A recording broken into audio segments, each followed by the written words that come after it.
So this issue of trust is impacting not only the scientific world, but also engineering and how we trust the information that we get on the internet and how we trust devices that are connected to the internet. And that trust, while we want to be able to trust like our scientists, now we're getting emails that we have to have a little level of distrust because we don't know whether or not this is a phishing attempt or something like that. And so now we're in a situation where before we were not trusting enough and now we're maybe trusting too much.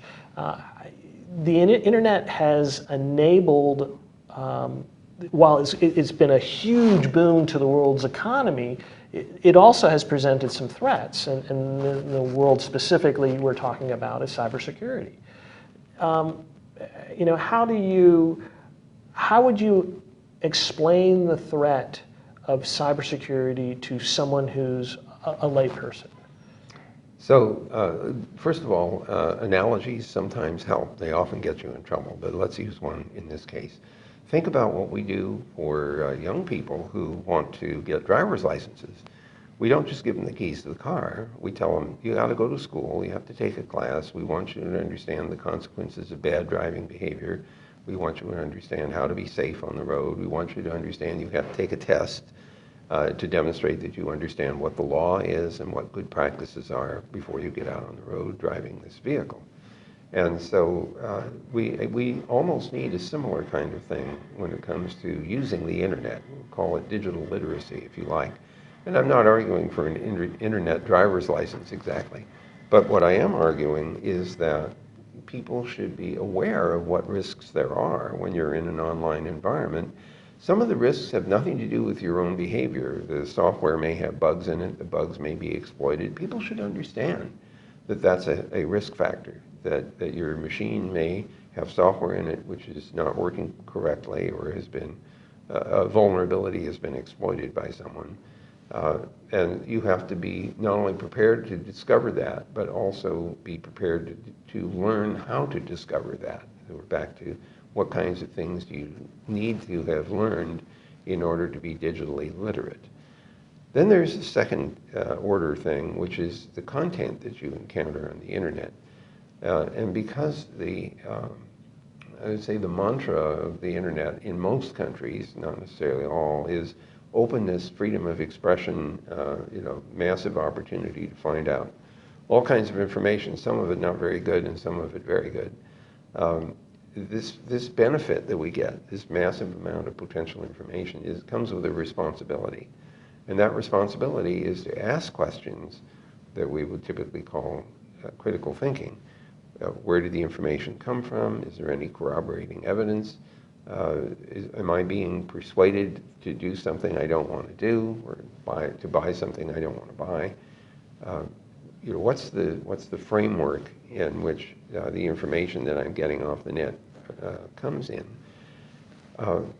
That's called critical thinking, and I think that we should be training people to use that technique, which is very similar to the way the scientific method works, in order to decide whether to accept or reject content that they encounter on the net.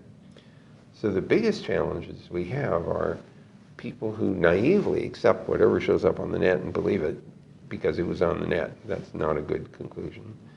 Or worse, there are people who deliberately put misinformation or disinformation on the net for whatever political or pecuniary purpose they might have. And we have to become more suspicious of content now than ever before because there's so many different sources of it. We can't even use crowdsourcing necessarily as a way of deciding this is legitimate information and this is not, because unfortunately the bugs that we know about allow people to build botnets that can pretend to be people. And the software that we use to figure out whether it's a person or a program on the other end of the net is not necessarily very adequate. They're called CAPTCHAs, and I think it's CAP, well anyway. So the important thing there is that it's a test that you present either to a human or a computer pretending to be a human to see whether it's human or not. And if you fail the test, it means that we've failed to distinguish a computer from a human being. Right. And Turing test. Well, the Turing test was a human being asking Right, questions right. of a computer and a human. Turing test 2, which we'll make up right here on the spot, is a computer trying to interrogate a human and a computer to figure out which one is the computer and which is the human. And if the computer that's doing that fails in the test and it accepts another computer as a human, then it's a problem. So, I mean, this is one of the challenges that we have, is that algorithmic solutions to these problems may fail thanks to the presence of botnets and things that can pretend to be human and create statistics that look like everybody agrees with this, even though it's one person and 10 million robots that agree with this, except that the software that we use doesn't know the difference between 10 million bots and 10 million people.